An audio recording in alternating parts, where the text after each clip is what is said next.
Warning, this podcast contains heavy spoilers for not just one movie, but entire franchises. We highly recommend going and watching these movies before listening to us as a companion piece that stitches all the timelines into one creepy crime-ridden story. There will be no more spoiler warnings. We do not break character. After this, there is no turning back. You've been warned. Hit the music. You are talking about the nonsensical ravings of a lunatic mind. It's alive! It's alive! It's alive!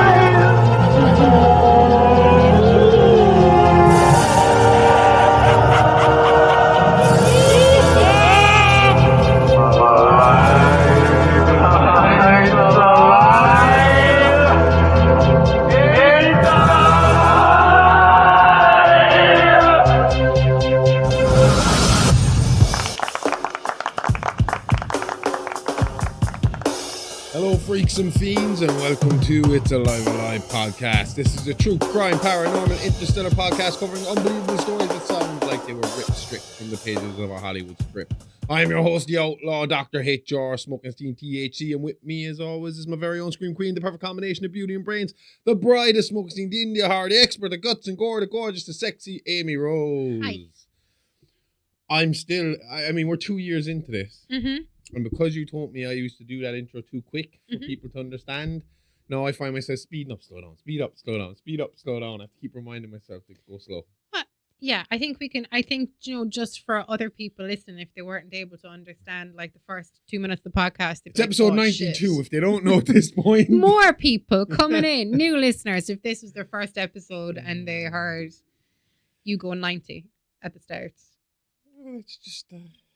Up the but you can do it emphatically without making your words run into each other. I'll have to start watching more Michael Buffer and Bruce Buffer. And no, but you're doing it well now. Let's get ready to rumble. Don't do it like that. You should get cool suits to go with it. Okay, so you'll be happy to know this is our last week. Sure is. Of Ancient Aliens. Yep.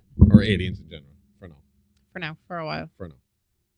They're never... Have we finished Ancient Aliens?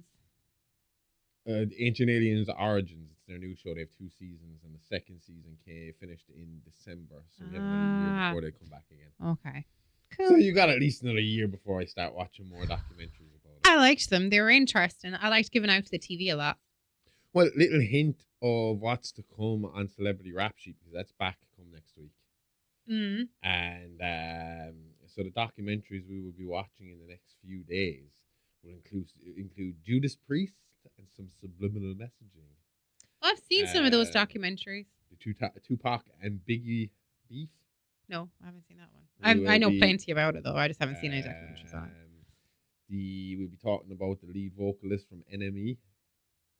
I've heard stuff about that as well. It's interesting. And what is my other one? Was there not kind of one from kind of like Eastern kind of? And one of our favorites. One we both know very well, and it's a movie we get to watch again because I can't really find many. Oh yeah, with the one of the Culkin brothers. Yeah, absolutely, Lord of Chaos. I love that movie. I would sit down and watch that anytime with you. I can't find documentaries about it. I thought there'd be a fucking buttload. Is it because the documentaries are all probably in Norwegian? Norwegian. They all speak English.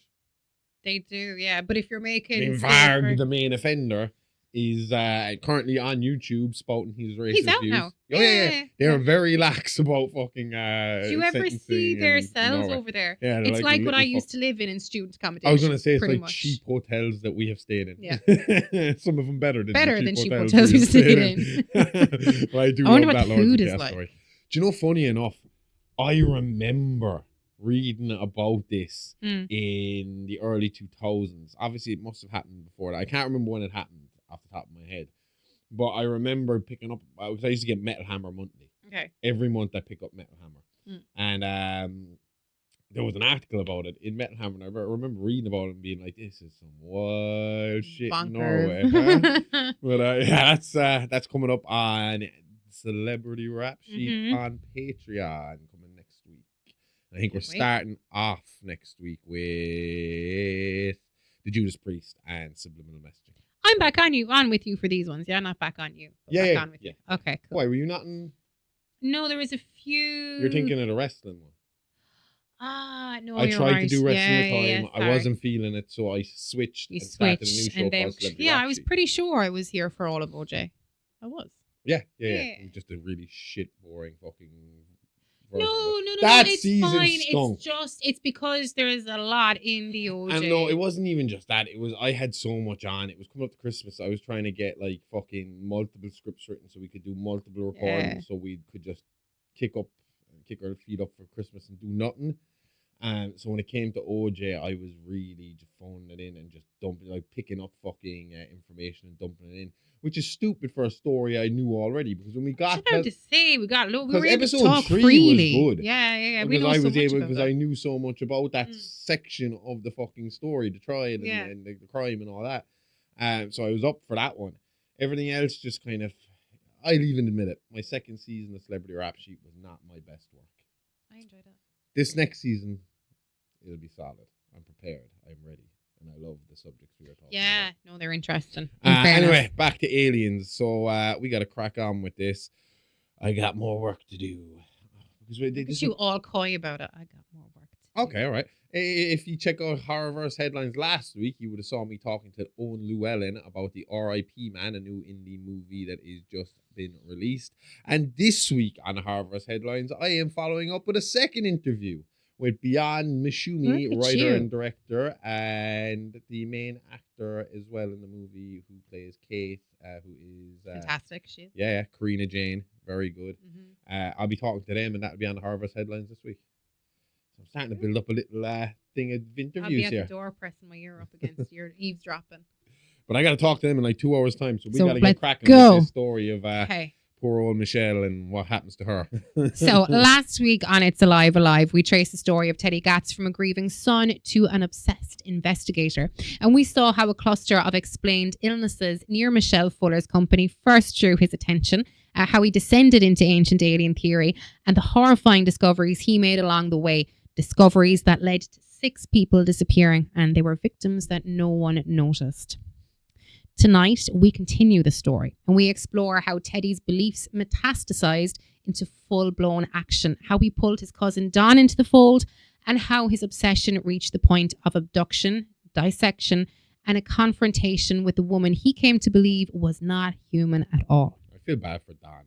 Oh, Don seems like a bit of a sweetheart. So by the time Teddy Gatz had catalogued his first 6 victims, he wasn't working alone. His cousin Don was 27, autistic, intensely trusting, and socially isolated. Teddy had been a constant presence in Don's life since childhood. And he was the one who encouraged Don to pursue interests in coding, mechanics, and astronomy, skills that under Teddy's influence would later become tools for surveillance and containment. And naturally, if your cousin has the charisma of a bulldozer, being impressionable makes him a perfect apprentice in questionable science. Yeah. And Don wasn't a passive participant. He believed in Teddy's mission and in the theories that his cousin laid out. He trusted him completely. Teddy framed it as a higher purpose and as the kind of work that only a few people could understand, let alone carry out. The cousin who once played with electronics as a kid now became a key part of Teddy's operation. Which is terrifying, because manipulation works best when it feels like guidance and not coercion. And Don, he's eager to follow, you know? And together they began refining the process. So Don helped with logistics, gathering supplies and documenting findings in ways that Teddy could use his larger Andromedan verification project. Surveillance techniques, secure locations, chemical handling, all became second nature. And he never once asked even, is this legal or am I killing someone? Because in Teddy's world, those questions were distractions. Yeah, exactly. Compartmentalizing. We see a lot of serial killers do it.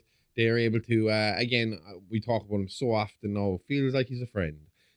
Dennis Rader, Yeah. the BTK killer. Call him a friend. That dude was the king of compartmentalization. How Being he able did it to is beyond me. have 2 completely separate lives running at once and have nobody have a clue. And even being able to be an absolute tool and dickhead in your everyday regular life and still no one saying, you know, maybe He's got a bit of a BTK serial killer. But I suppose it's the same concept of like, you know, like men having 2 families and neither family like knows. But how do you How do you do that? How do you not call one of your sons by your other family's son's name by mistake? Because our sons, I'm always mixing up their names. But you get away with that, wouldn't you? You'd just be like, I don't know where that came from. You know, It's a you do it completely all the different time. one. Amy, you call me and the kids, and you list off your brother's names, the wrong kid's name, my name, and then the kid's name.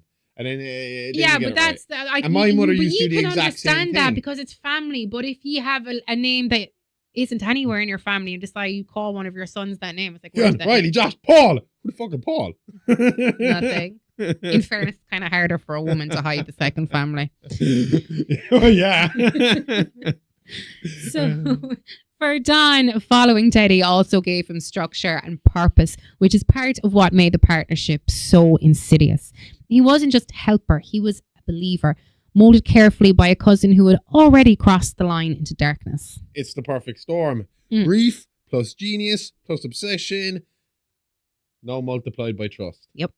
And as Teddy's operation expanded, so did the depth of his research. He revisited his notes from the first 6 victims, analysing patterns, refining his theories about Andromedan traits, hybridization, and human-alien interaction. Which sounds absolutely insane unless you live in a world where missing persons are data points and grief is an equation. Mm. And that's the thing about this guy. He is not thinking of this as humans. He is thinking of it as... He's thinking of people in the same way scientists look at lab rats. Yeah, pretty much. You know? Yeah. And this is where the escalation even begins. So with Don in place, Teddy's next target became someone very specific. Someone whose presence he had watched for years. And someone whose very being, in his mind, confirmed the Andromedan hypothesis. And yes, that's Michelle Fuller. Finally, the story converges. Teddy's obsession finds a name and a face. Yep. That's a fucking face. It's something you don't want to be the face of. Hey, lady, you are now the face of the Andromedans. Congratulations. That's kind of cool. Not when it's Teddy that's giving you the award. Yes, forgot that part. So before he could act, he needed the perfect plan. Every detail measured, every contingency accounted for, and every risk minimized. Because in Teddy's mind, failure wasn't just personal. Nah, it was cosmic. By now, Teddy Gatz wasn't improvising. Every detail of his plan had been mapped. Not just schedules or routes, but timing, contingencies, and even the psychological manipulation he'd need to control his target. And this wasn't casual curiosity anymore. This was a full-scale operation. An operation is the polite word for it. Mm. Months of obsession crystallized into logistics that could have impressed a military strategist, if only it hadn't involved a human being as the lab sample. Yeah. And Teddy had Don assisting, of course. His cousin helped track schedules, secure materials, and prepare the sites. Basements, storage units, temporary rentals, everything calculated to avoid witnesses or police detection. Can you imagine coming out of that? Because I assume neither of them were like trained anesthesiologists. Can you imagine waking up with Teddy as your doctor and Don as the fucking assisting nurse? Yeah, no, thank you. Scalpel Don. No, the other scalpel. That scalpel. The sharp thing, dude. The sharp. It can be the sharp. But the chilling part, Don didn't ask ethical questions. He didn't wonder if it was wrong. He believed that it was part of a higher mission in his mind. You know? Yeah. Which made him the perfect enabler as well. Exactly. And meanwhile, Teddy obsessed over his own body. He performed chemical castration on himself, convinced that removing distractions would heighten his focus, keep his mind pure, and eliminate any biological interference that might compromise the experiment. Nothing says scientific rigor like removing body parts because you're obsessed with alien verification. Yeah. Because how much time is he really fucking saving here? How do you mean? Say, well, what's he going to do? A 5-minute wank a day? Is that adding to his thing? Or is it the It's fact thought, because that he if- could be in the middle of yeah. dissecting some woman and be like, oh, nice boobs. Oh, I'm horny now. I would hope he wasn't like that, but I think it Most was. serial killers I know, are. but I don't think it was just the dissecting part. I think it was that constant thought of sex that you all seem to have all day, every day, and he wouldn't be able to research properly, wouldn't be able to do this properly, wouldn't be able to do that properly. So it wasn't just that. I knew it. I could feel it. I got camera evidence. I actually wasn't. I was looking everywhere else. Thanks a lot. Sorry. Go away. Amazing. If you're not on it already, it's worth the Patreon. Oh, we give this away for free, don't we? We sure do. Oh. Enjoy on So- Spotify. It was a ritual of control and a way to assert dominance over his life and his grief. Everything in his world had to be measured, monitored, and repeatable. Michelle Fuller, in Teddy's eyes, was the ultimate variable. And he thought the only way to study the variable was to lock it in a lab of his own making. Wonder did he have a controlled? A control sample. Yeah. Probably Or the was 6 he that the went control beforehand. sample? Oh, no, yeah. It's like, I know I'm not an alien, so. Maybe. Wouldn't he have gotten some shot? If he was an alien, lied to his whole life. That's why his mother wasn't compatible with life on Earth and was dying in a fucking hospital bed. That's what Michelle Fuller should have told him. Anyway, so Teddy documented every routine, every known contact, and every potential vulnerability. Surveillance wasn't casual, it was research, and every missed detail could threaten the entire operation. Which is terrifying because months of obsessive planning for a single human, yeah, that's the hallmark of someone who's fully gone off the rails. Yes. Literally fucking a spacer. Yep. So Teddy wasn't just theorizing about Andromedans anymore. He was preparing to interact with one, or at least the one he believed was real. Which sets the stage for the rest of the story. The abduction, the interrogation, the chemical manipulation, the question that will never truly be answered, was she really different? And once the plan was set, Teddy and Don went into observation mode. Not casual, follow someone for fun kind of surveillance. Who the fuck follows someone for fun? Stalkers. This was clinical, meticulous, and down to the second. They tracked Michelle's comings and goings, her commute patterns, every entry and exit from her office. No detail was too small. There were security guard rotations, building cameras, emergency exits, even how long she lingered at the coffee machine. Teddy documented it all.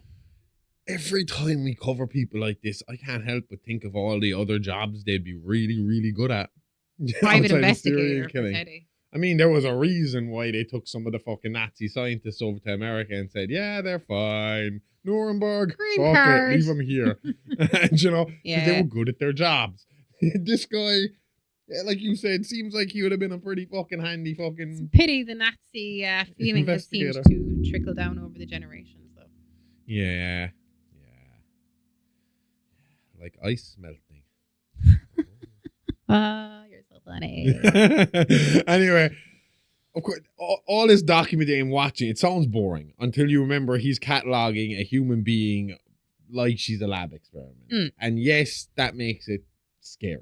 Oh, You yeah. know, Yeah, knowing that- absolutely. I always find that idea terrifying. That when it comes to serial killers specifically, they're watching you a lot longer than you realize they're in your fucking sphere of, Oh, yeah. of your area. In fact, if you notice them, they're doing their job wrong. Do you know? Yuck. That these people that you encounter in your final moments could have been with you for months prior without you ever fucking Peeping over your noticing. bushes. Do you know? Fucking scary.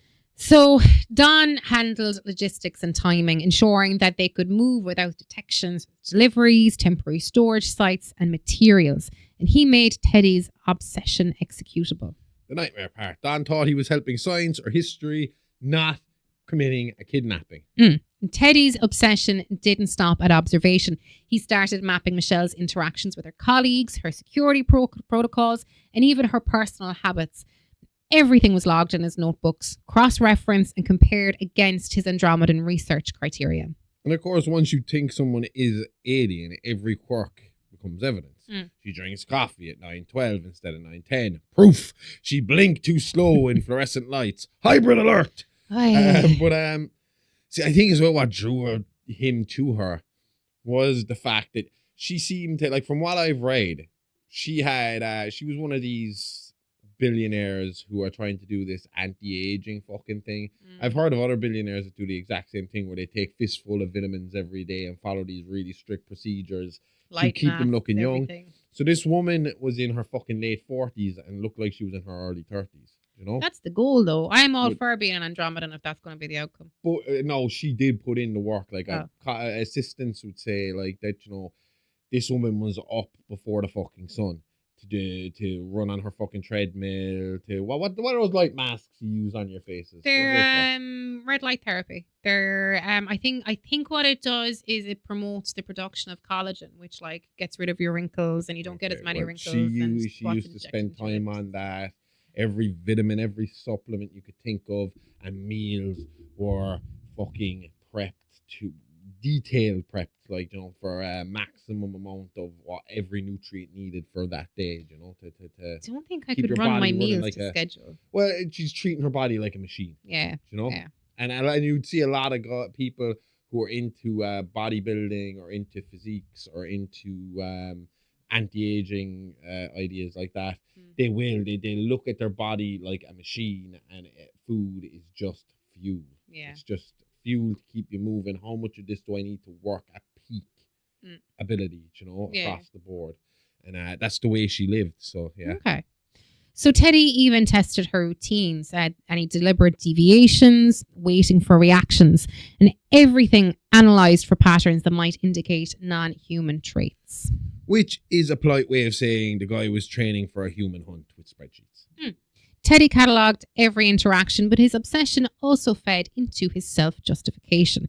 He told himself that this was necessary, that humanity itself depended on uncovering proof of Andromedan influence. A classic delusion. The ends always justify the means when you believe the stakes are cosmic. We said it last week and I'll say it again.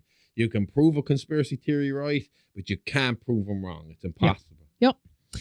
So every day the surveillance tightened. Routes were memorized, security blind spots rehearsed, potential witnesses identified and noted. He was creating a world inside his world, a controlled environment where he alone dictated the rules. And let's be clear. This isn't some amateurish lurking. This is months of obsessive planning, calculated, methodical, terrifyingly calm. Again, would remind you of BTK and his PJs. Yes. Not his pajamas, his projects. His PJs. Fucking ass. Makes me think of him like a B1 and B2. It's impossible to say the name Dennis Rader without fucking following it in your mind or verbally with asshole. Or well, asshole, yeah. It's every time. It's like killer or no killer, you'd be like, that guy's a fucking asshole. Do you know? Homeowners Association. Definitely. Huh? Oh. Don't get me started. Fuck me. If your job is rounding up dogs for euthanization, you are instantly or an going asshole. to your neighbour's house to measure their grass with your stupid rules. Asshole. Can't have bins out. Asshole. So by the end of this phase... Making you fill out a fucking questionnaire for him before you let you interview him. Asshole. Ew, what a narcissist. But anyway, by the end of the phase, Michelle was no longer just a person in Teddy's eyes. She was proof, data, and the ultimate test of everything he theorized about hybrid humans and alien influence. Which is the moment where obsession stops being research and starts to become action. This guy is ready to go. Definitely. The prep is done. It's time to execute the lunacy. Yes. So every note, every observation, every map Teddy and Don created was a step closer to the point of no return. And we all know what happens when someone decides they've finally proven the impossible. Michelle said that the strangest part of that day wasn't fear. It was how ordinary everything felt right up until it wasn't. She described it as one of those days where your body is tired but your brain won't shut up. Meetings stacked back to back, phone vibrating constantly, lawyers, PR people, investors, the background noise of a company under pressure. She left the building later than usual. Night had already settled in. The street lights were on, the traffic was thin, nothing was out of place. Just listening to her fucking daily schedule makes me fucking thankful I didn't have that kind of ambition. A high-powered business. No, I'm not that ambitious. I've always had it in my head that if I was to run a business, it had to be a small business. Well, at one point, were you not on about going checking this business and then going over checking that business? What do you mean? That, like, do you know that? When we had the tattoo studio, we were open to the idea, but that was because I had partners, multiple partners. There was like me and another guy in it, And then there was discussions of starting to open up studios in different towns, and a third investor kind of came into the fold. Really? I didn't know that. Yeah, but at the time where we were looking, it was only about a half an hour away. Like, it was the next town over. And me and my original fucking partner decided we'd probably just be cannibalizing our own business by dropping you're another getting studio people over there. in the- So yeah. it was like fucking pointless. And then we put it off for a while, and it just never happened.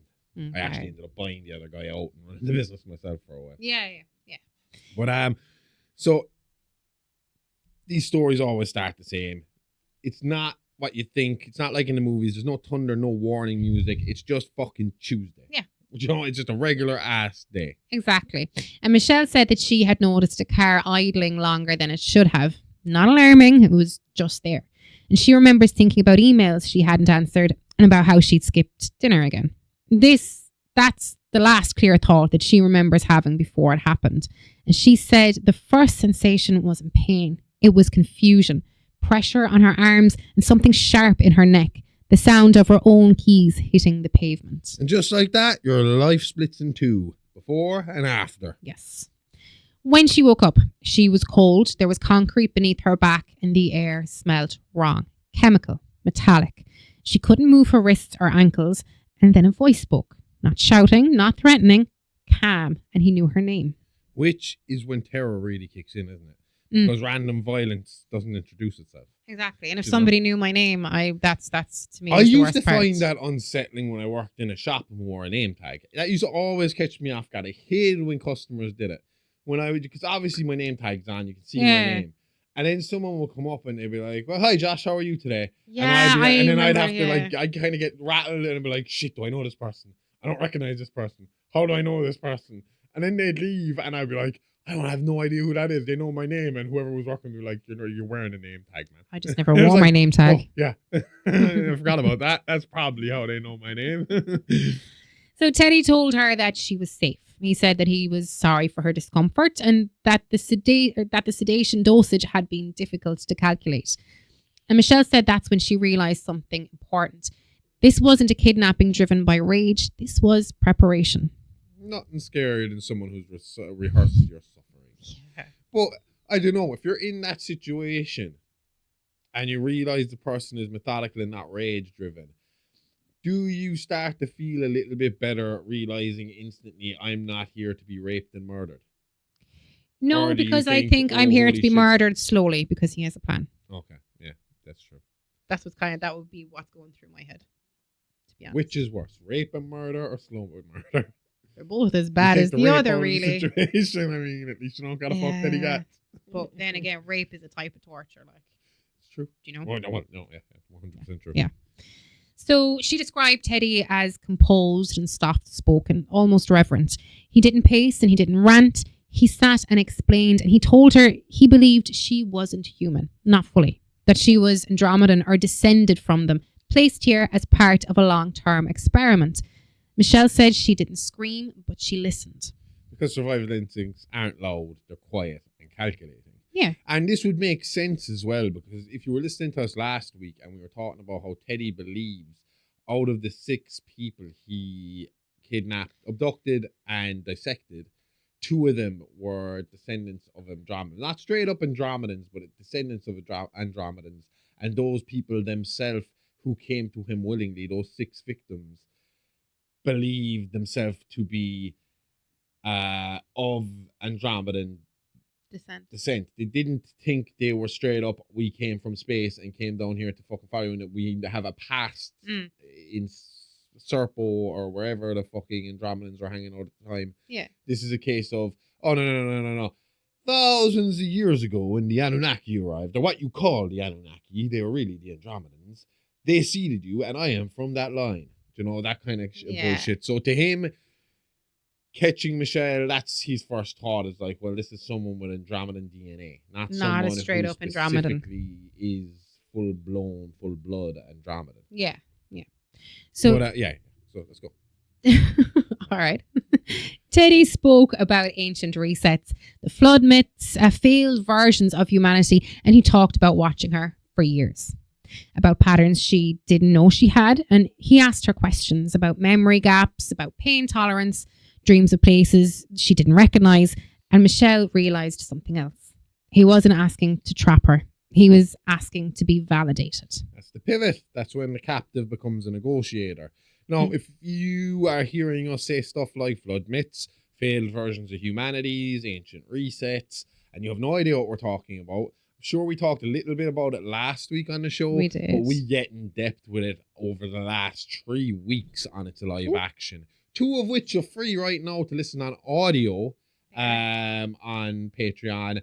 And our first ever It's Alive action video this week is all about cataloging alien races that the human race are aware of. Nice. So the 2 before that are free really get into this kind of ancient alien, flood mythology, failed versions of humanity and resets and all that. So go check that out at the Horrorverse Network on Patreon now. Yep. So Michelle said that the first night was the worst, not because of the violence, but because of the certainty.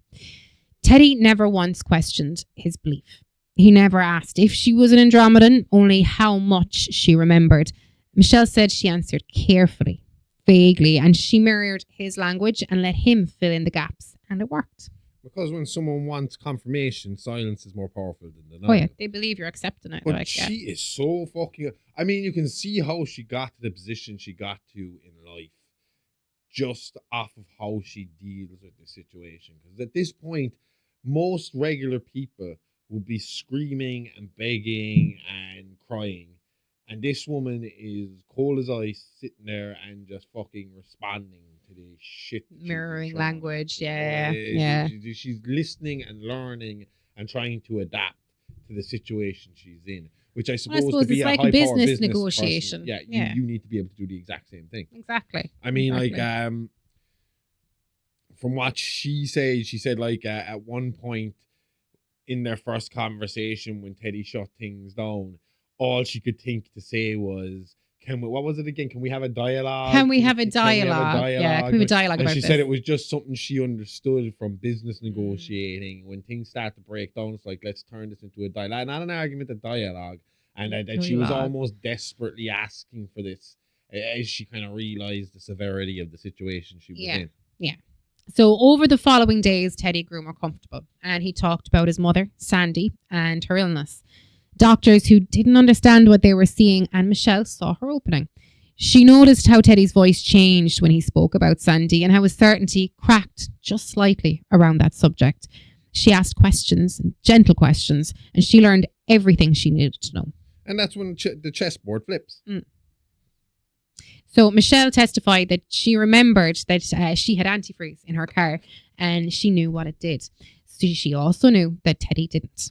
She told him it wasn't antifreeze and that it was a stabilizing compound, a disguised delivery system basically used by Andromedans to mask advanced medicine. And she said it could save his mother. And grief does the rest at this point. Exactly. Any chance to save. I mean, yeah. Even if you are stupid enough to run out and get the antifreeze and do what he does. Christ. So Teddy, he didn't hesitate. And he believed her and he left her alone for the first time.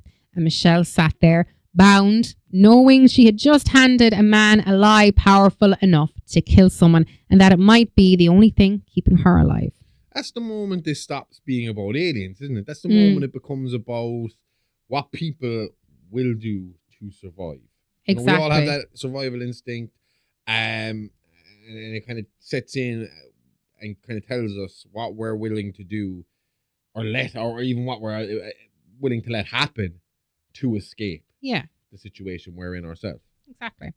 So what happened next, it's not speculation and it isn't theory. It comes from hospital records, staff statements, and the kind of paperwork that only exists when something has gone catastrophically wrong. Teddy arrived at the hospital just before dawn and witnesses described him as energized, euphoric even, not frantic in the way people usually are when they think they're losing someone. He was smiling. Which in hospital at that hour is not a good sign. Maybe it is a good sign. Maybe if you're happy around a place, you've got some good news. Oh, well, but if you're the nurse that's in charge of his mother, there's no good news. So you have to be wondering what the fuck has gotten. Somebody got laid last night. Wrong! He gave himself an injection to make sure that wouldn't happen. So he told staff that he had a breakthrough, that he was working on something experimental and that it wasn't approved yet, but that it worked. Nurses said he also spoke with absolute certainty. No hesitation, no doubt. Confidence like that short circus people, you know, that amount of confidence. Yeah. When you take people off guard, especially when it's wrapped in desperation and medical jargon. You know, the person just like, oh, yeah. If it makes him happy, let him think it. Let him We're go not for going to it. let him do shit, you know? So Sandy Gatz was already critically ill and her condition had confused doctors for months. Degeneration without a clear cause, systems falling out of sync. Teddy believed the compound needed to be administered immediately and expected immediate results. Yeah, as soon as the coast was clear, this fucking idiot managed to administer the antifreeze himself. So, I mean, it always freaks me out as well when you see people coming up to a drip and fucking injecting into the drip. It's like, oh, man. Within minutes, Sandy's condition deteriorated rapidly. Alarms, vomiting, acute organ failure, ethylene glycol poisoning is what it's called. And it's not subtle. It's not mysterious. I did get that right? Ethylene Glycol. Okay, that's cool. So it's not mysterious. It's catastrophic. When it hits, you are aware there is a problem. Yeah, exactly. And doctors realized that they did realize what they were dealing with almost immediately, and that by the time they tried to intervene, it was too late. Sandy Gatz obviously died later that morning. And that's when reality finally punched through the delusion. Teddy realized he had been lied to almost immediately, but instead of looking for help, he climbed out the hospital room window with designs on revenge. But really, if he had just thought about it, if he said, oh no, that would look to him like a crazy person, he probably got sectioned. No, give her another few minutes. No, She's but pulling through, explain guys. if he realised what happened and said, look, this person told me to inject antifreeze. This isn't working. That kidnapped lady in my basement was lying to me. The bitch! Call the police. So I want a murder he'd get investigation arrested right for now. kidnapping, but he'd get off on away with manslaughter, basically. Anyway, he didn't wait for police. He didn't ask questions. He just walked the fuck out. By the time authorities realised the full implications, Teddy Gatz was gone. Yeah. And back at the site where Michelle was being held, something had shifted because Teddy just lost the one thing anchoring him to reality. Which makes what happens next inevitable. Exactly. So Michelle later said that she felt it before she knew it. A change in his voice when he returned. There was less certainty and more urgency. Grief had cracked something open. And what came through the cracks was dangerous. More dangerous than what we had already been dealing with. Absolutely. Michelle said that she didn't know Teddy had gone to the hospital to kill his mother. Not at first. She only knew that for the first time since her abduction, Teddy wasn't there. Instead, Don was. And she described him as nervous, but not threatening and not cruel. Just vibrating with belief, like someone standing too close to a secret that they think is about to be revealed. That's always the danger zone. Right before faith becomes action.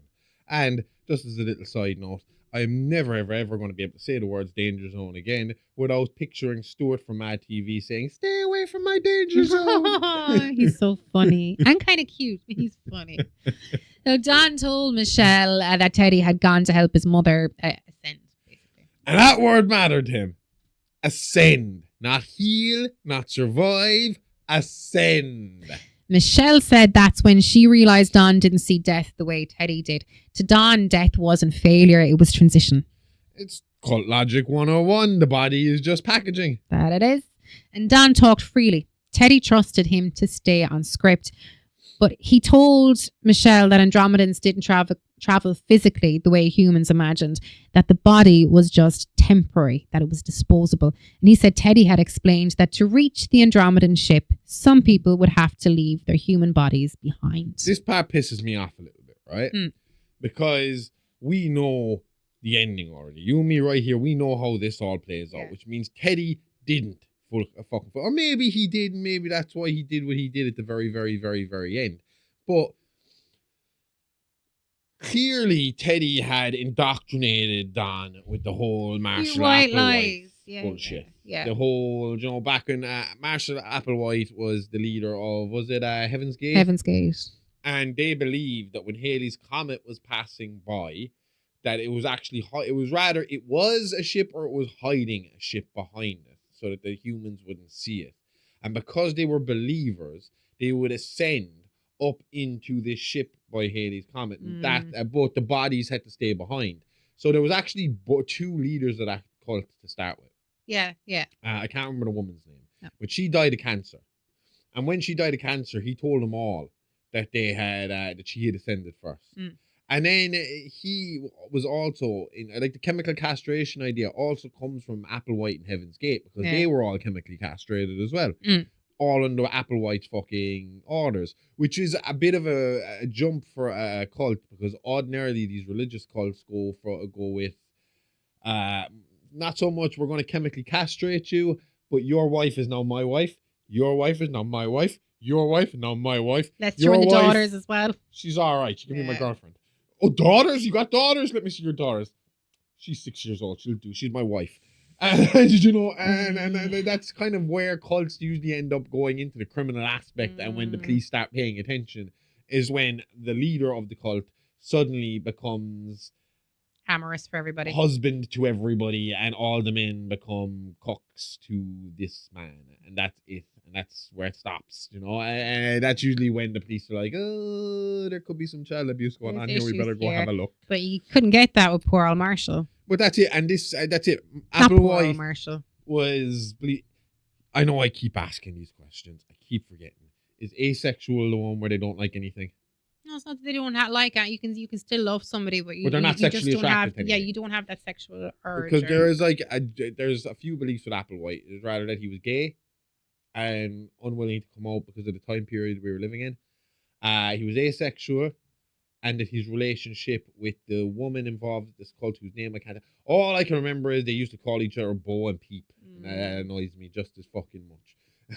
And that he had a kind of close relationship with her, but it was non-sexual. He was... Applewhite was never sexually active with any of his members. No. Had nothing to do with it. He was a believer.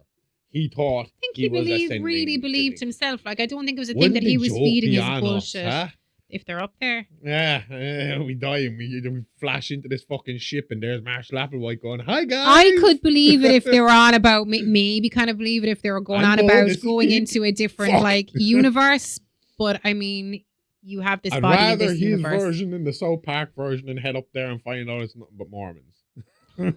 I remember watching that episode when I was younger with my dad, and I was young enough, like it was one of the first South Park episodes that I watched, and I must have had some look at my face because Dad kind of looked at me and he started laughing. He was like, well, either right away, different decade, same bullshit. Exactly. Teddy was definitely telling Don that to get to this ship, Don's body had to stay put. And Michelle said Don asked her if she was afraid, but she told him the truth, that fear was natural for humans, but not for Andromedans, and that stopped him. And she leaned into it carefully and deliberately. And she told John that the journey off-world... Not John. I said she told John... Oh, did I? You said she told John. I was looking at the word journey. She told Don that the journey, was spoonerized it, off-world required faith, that the body couldn't come with them. And then those chosen would wake up somewhere else, like free of pain, free of loneliness. And she promised him that he wouldn't be left behind. And that's the most brutal part of this whole story.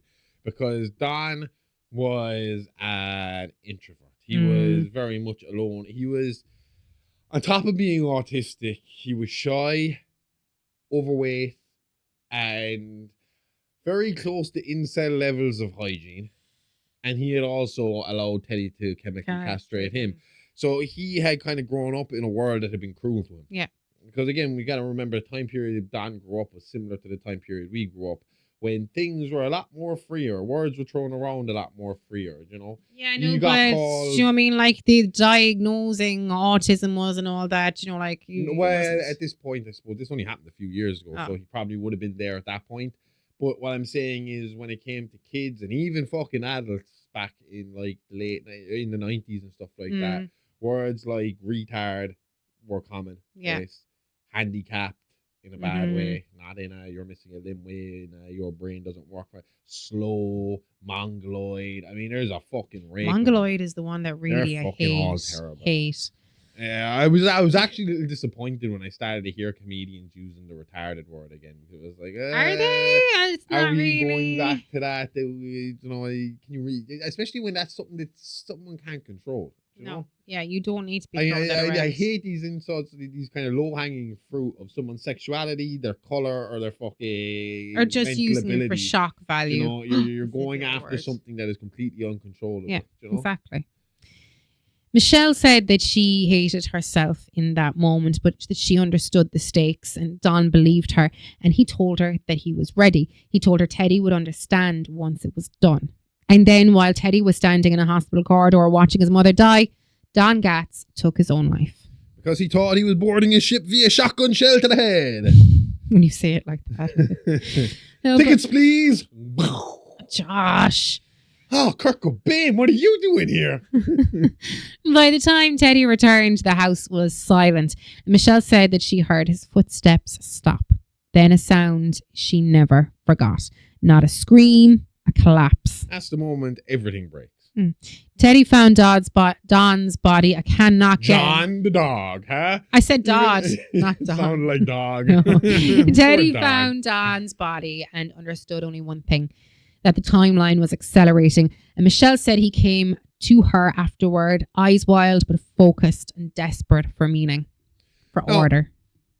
The thing about it was, obviously Michelle's goal with taking out Don, as much as she didn't like doing it, I think she understood that Don was really a victim to fucking Teddy as well, because of his own condition and his own place in life. But she had fully intended on leaving the building at this point, and she stumbled across Teddy's office, kind of as she tried to get out, make her way out of the maze that was his fucking house. Because this was what's that show they have again where the Crystal Maze? No, where people hoarding. Teddy was a hoarder when it came to alien information. There's boxes everywhere. There's newspaper clippings there. There's papers everywhere. Fire We're trying to figure out how to get around. And when she gets there, like we fucking talked about before, she gets into Teddy's office and she sees full schematics for the spaceship. Yeah. How it's built, how it runs, how it's a biological life source of itself that's not mechanical.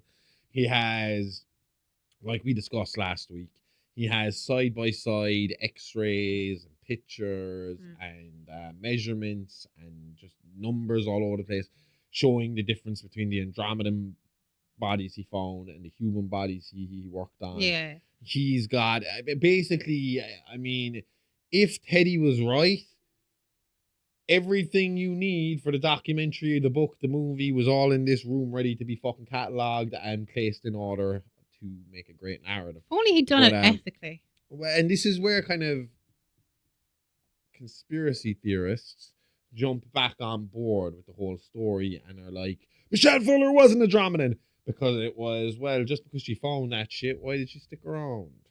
What made her stay? Because she found evidence of Andromedans that Teddy had pulled together. Maybe she saw herself as a hero. I can take him down. It's going to be great for my I'm just company that's saying, already I'm just struggling. saying. She had a struggling company. If she coulda was left. seen as the hero. But even in that scenario, beating one of them and getting out of there is still going to make her seem hero. Like, yeah, fine. It probably won't play too well that she caused the death of fucking a woman she already put into a catatonic state.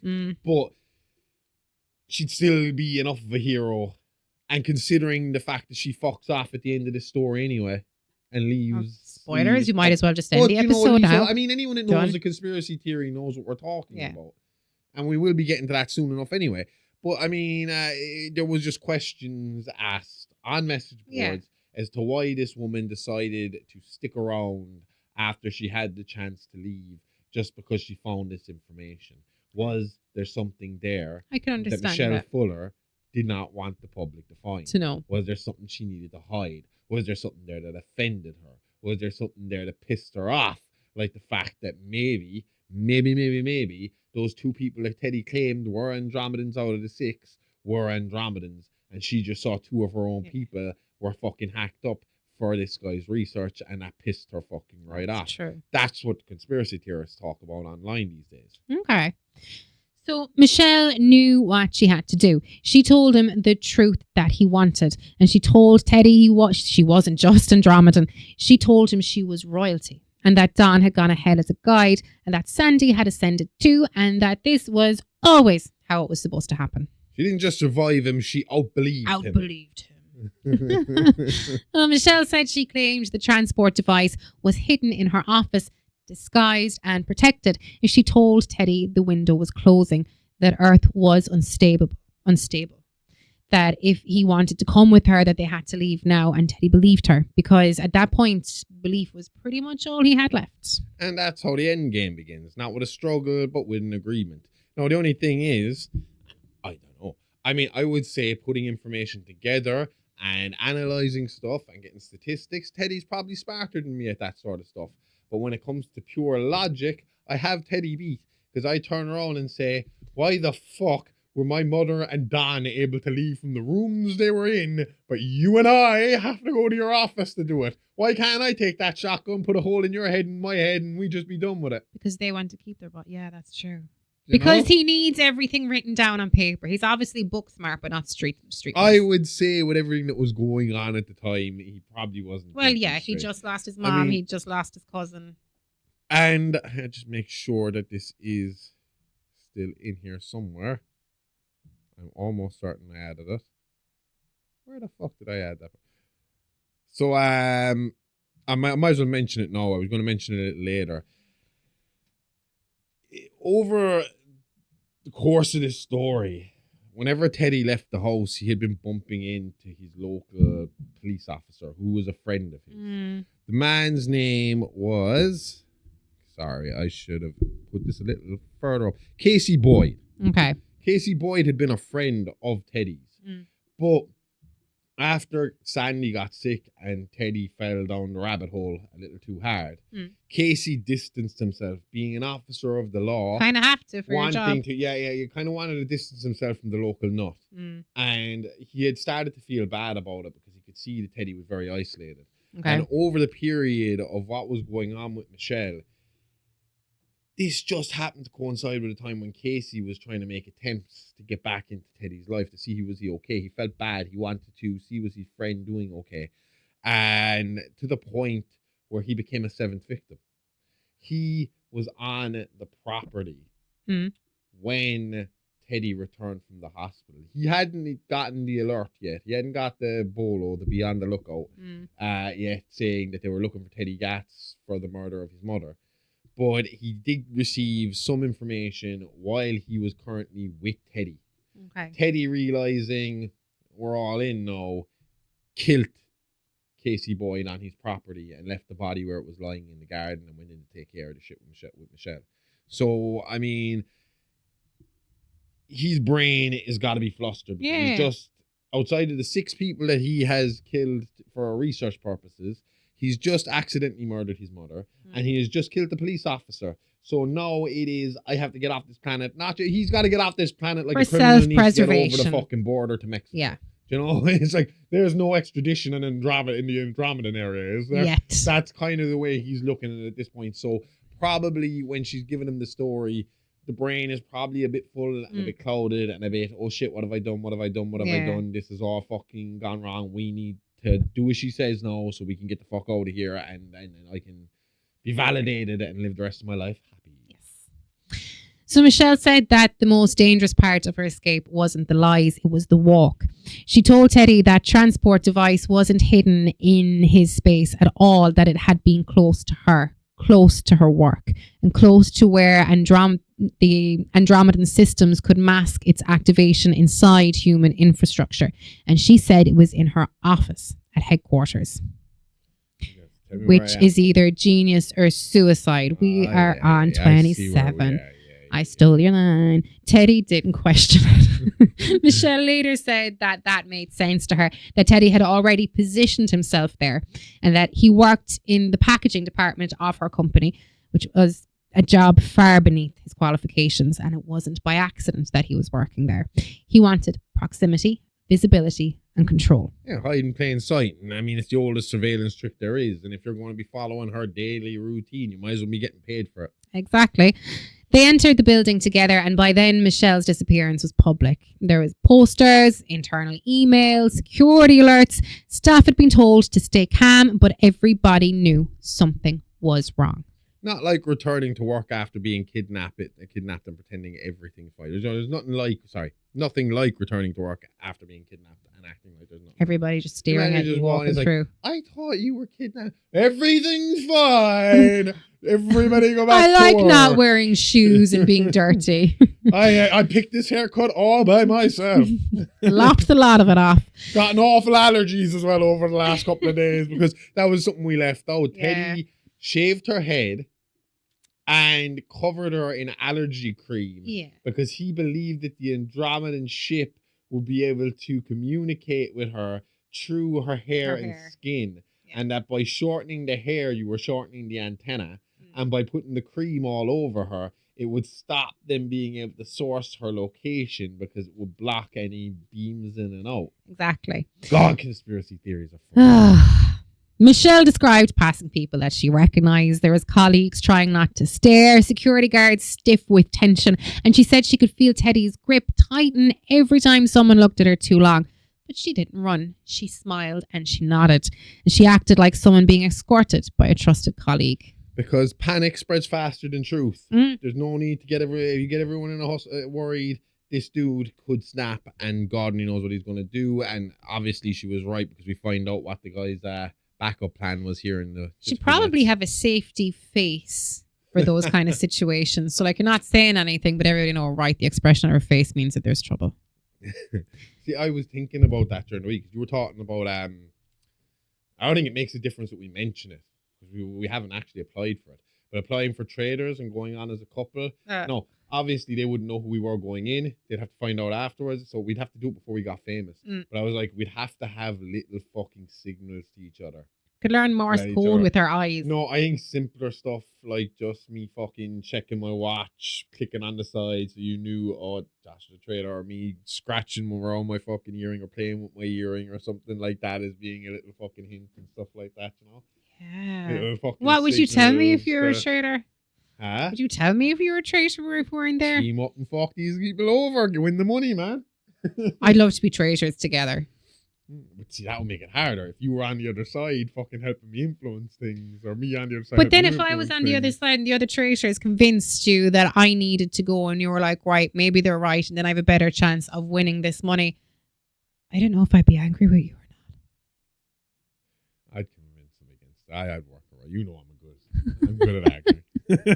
Where are we? So they reached her office without incident, and once inside, Teddy locked the door, and that's when he told her about the vest. That's it. Of course he did. Michelle said he spoke calmly, almost apologetically.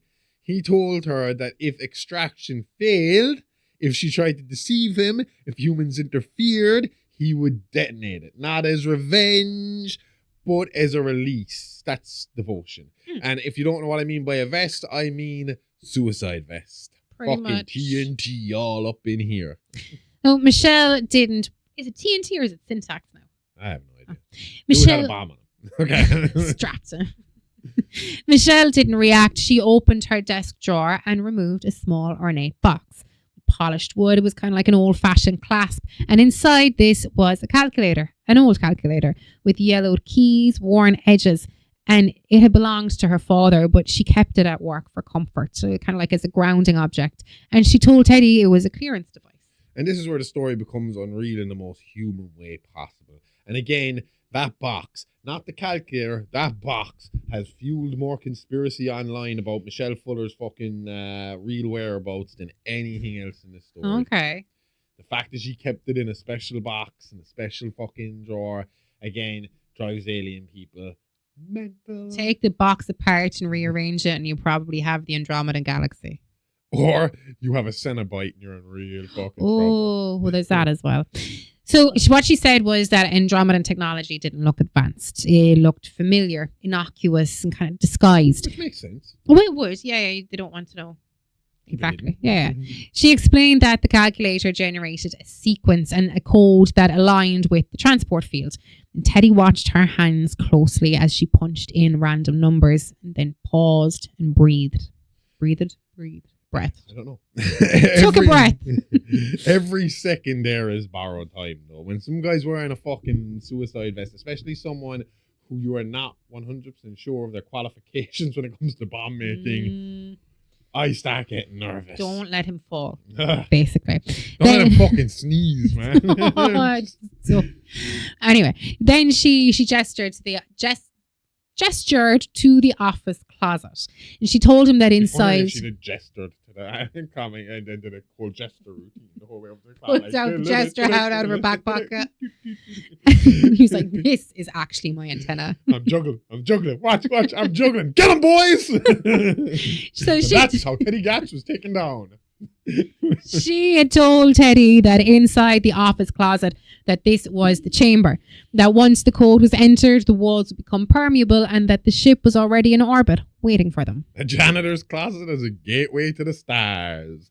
You almost have to admire the simplicity. And if it was real, it would be simple. It would be something easy and simple like that. Exactly. Because that's what hides best. It's like what we said about spies in the past. They don't look like James Bond. They don't act like James Bond. They are the most boring person in the room that you don't even fucking notice is in there. Exactly. Now, Teddy stood there trembling, and she said that he looked relieved even, or grateful. I'm stumbling all over my words. My letters keep getting mixed up. So he was like someone who had carried a terrible secret for far too long and was finally being forgiven. And he asked her one question. Will I see them again? What, Don Sandy, the ghost he met himself? Yep. And Michelle told him yes. She told him that they were already waiting, and Teddy believed her. Michelle Fuller said the silence before it happened was unbearable. Not dramatic silence, not cinematic silence, office silence. And you know what office silence sounds like. It's terrible. The hum of fluorescent lights, distant phones ringing somewhere else in the building, life continuing just beyond the door while the end of several lives stood in a 12-foot room. Mm. Oh, I thought you were going to say something. I was going to say something. What was I gonna? There was something a point I wanted to make here, and now it's kind of gone out of my fucking head. But yeah, in a way here, for everything Teddy's put her through, she's given him a very peaceful ending. Because it's probably the only way that she going can out get. fully believing. Yeah, that's true. You know. Imagine when he gets to hell. Andromeda's hotter than I thought. We must be very close to the sun. So Michelle said Teddy asked her to go first, and she refused. She told him that Andromedan protocol required the anchor to initiate the transition, that he had to step inside the chamber alone, and that her role was to stabilize the signal from outside. Fuck me, she is so fucking smart, man. Again, that's why she's a high-powered businesswoman. But just to think on your feet so quickly to come out with these kind of answers. And again, it's what fuels theories, what still fuels speculation around Michelle Fuller and this entire story was how fast she was with the fucking lingo, how fast she was with the way things work, the simplicity of how things work. The biggest issue with Michelle Fuller's lie is it made too much real sense. Especially to conspiracy theorists who are willing to go to the absolute fringe of reality to get their facts. She really fucking, speaking of anchors, anchored this fucking theory right fucking down for those people to be like, oh, Teddy Gatz was right. Exactly. So Teddy hesitated, and she could see him weighing it, like faith against fear, belief against the animal instinct to survive. Then he nodded and he stepped into the closet. A man who murdered 6 people without blinking, undone by a wardrobe. 7 when you count Officer Casey Boyd. 8 when you count Sandy. Yeah. And Michelle said that she closed the door gently and not slammed it, not rushed. She didn't want to kind of trigger anything, including the bomb. Fail. She told him to stand still and to breathe and to prepare his body for disassembly. That I couldn't be prepared for that. Imagine your body's going to be disassembled. Just breathe through; it'll be fine. That always scared the shit out of me. When I obviously hear about like the idea of in the future if we could teleport places, it'd be so good. Teleport to your holiday instead of flights and that. But then what if half and half? Oh, then the it was disassembling. explained to me that the scientific theory behind it will be disassembling your body matter and reassembling new body matter somewhere else. So realistically, the thing teleported isn't you, it's information. So you're actually killing one version of yourself and starting a new version somewhere Not else. a hope. So it's not you. You're committing suicide to basically allow a different version of your consciousness to turn up somewhere else. I would So it's imagine not if that you was what you're real, in. theoretically, your intelligence and your personality would degrade over and over. Yeah, I don't know. So she said that she spoke slowly and reverently, like a priest at the altar of someone else's delusion. Weaponized chill. That's fucking cool. And she entered another sequence on the calculator. Still nonsense, still pretending. And Teddy began to cry, like not sobbing, not hysterically, but quiet tears. And he thanked her. He thanked her for telling him the truth, for confirming everything that he'd sacrificed. His body, his family, his humanity. He said it was worth it. That's the part that hurts. He genuinely believed he won. And Michelle said that's when she stepped back. She opened the office door and she screamed. Not for Teddy, for security, for anyone. Everything happened at once. And here's where belief meets physics. Witnesses outside the office later described a single concussive blast contained. Fine, it's not just you falling all over the place here. It's me too. Contained, violent. The closed door bowed outwards. Smoke filled the office. Ceiling tiles collapsed. Sprinklers triggered. The transport never came. There was no ship. Now, this does bring up a question, and it kind of questions the idea that I had that Teddy went out believing he was right.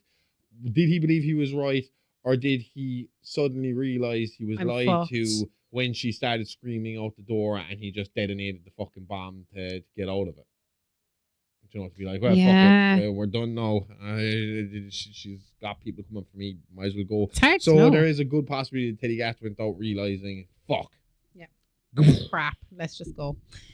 So Michelle was found on the floor of her office, alive, covered in dust and blood that wasn't hers. And she was repeating one sentence over and over. I had to agree with him. And that's the quiet horror at the center of the whole thing.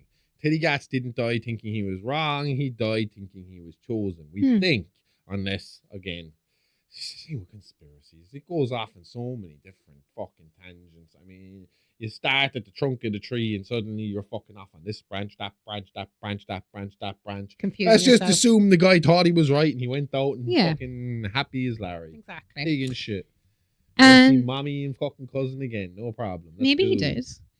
And Michelle lived because she understood that sometimes the only way to escape madness is to walk into it willingly and lie better than the person who built it. And that's just bravery. That's pure survival. Not just bravery even. It's pure survival. That's survival instinct kicking in. She just did it better than most people. Yeah, she basically agreed with her captor, went along with the captor, which is what a lot of law enforcement in America will tell you to do. Go with it. So in the aftermath, Michelle disappeared. She resigned. She sold her shares, cut all public ties, and sources close to her claim that she bought a private island and lives there alone, anonymously, quietly. Which, of course, only made things worse. Online forums insist she never went anywhere. That the island is a cover. That after the explosion, after the lie, after the closet, she finally went home back to Andromeda. That Teddy Gatz wasn't wrong. He was just a little too early. Yeah. And that's where the story ends, or doesn't. Well, like we said with conspiracy theories, they never fucking end. Yes, exactly. Not unless they're proven right, because a conspiracy theory will always have another reason why you telling them they're wrong is wrong. Yep. Because the most dangerous thing Teddy Gatz ever proved wasn't that aliens walk among us. It's that belief, untreated, can turn an ordinary man into a god in his own head, and everybody else into evidence. And that's it. That's Done Teddy with Gatz, aliens. done with aliens. Whew. 3 weeks of ancient alien fucking craziness, which I enjoyed, but Now we're going to Animal Madness next week. we got, over the next few weeks, we got animal madness, religious madness, and then straight, well, no, I think we might have another, wait, what episode is this? This is 92, 93, 94. Then we have then we have a big old massacre of a whole fucking village. That's going to be fun to talk about. And then after that, we'll be on episode 96, which is 5 episodes from 100. I know 4 technically, 6, 9, 7, 9, 8, 9, 9, 100. But I have a series prepared to celebrate 100. That's 5. Yes. But you know, when you hear 96, so you Oh, can yeah, just 4, yeah. from episode 96 to 100, I got a big one ready. It's a redo. Something we did really, really early in this I wonder podcast what show could when be 5 episodes long. Oh, and I couldn't really... At the time, I condensed it into 2 episodes, and I've learned a lot more about this story since then. I've done a lot more research in the story since then. I've done a lot more of my own conspiracy theorizing since then. And yeah, we're going to go for a big old 5-part fucking series, and I'm not telling you until then. That's what we're doing it on. Cool. I'm not telling you. Looking forward to it. Until then, don't forget, with all the changes on patreon.com/the Horrorverse Network, you now need a free subscription to listen to Mini Monsters. We're also adding in a new fucking show because we hadn't killed every bit of free time we had already. I decided, fuck it, let's just do some more. I've been doing a lot of reviews lately, so we're going to do a review show. What we're going to do is I'm going to do my top 5 movies I watched from the week before. They're not always going to be new movies. They could be old movies. Sometimes it could be an entire franchise I cover, and it'll be my top 5, 5 to 1. I will post 2 of those reviews on Instagram. The other 3, you'll have to go to Patreon to watch. I'm going to drop it on Sunday, the day I swore I wouldn't do any work. I'll drop it on a Sunday. You can see all 5 of my top 5 for that week, which I suppose is my way of recommending movies to you. It's called Real Talk with the Doctor. Yes. That is going to be coming from this Sunday onwards. And that will also be on the free subscription tier. So Mini Monsters, Real Talk with the Doctor, It's a Live Alive podcast, and the Horrorverse Network, or Horrorverse Headlines, all free on Patreon on the free tier. Then if you want to pay $5, you get It's a Live Action.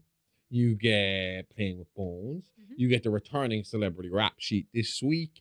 And anything we've done in the past. There's a lot of old shows. There's no Real Monsters. There's about 20 episodes of our attempt at doing true crime. There's 4 or 5 episodes of me attempting to do wrestling. A few interviews here and there sprinkled throughout. And yeah, so go check it out. It's on patreon.com/the Horrorverse Network.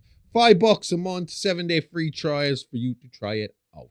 Also, you can check out this pretty lady next to me every Monday on Twitch at Amy Rose 9, where she will be playing.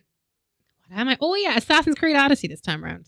I had to think there for a minute which one I was on. So that's from 10 to 12 Irish time, 4 to 6 Eastern American time.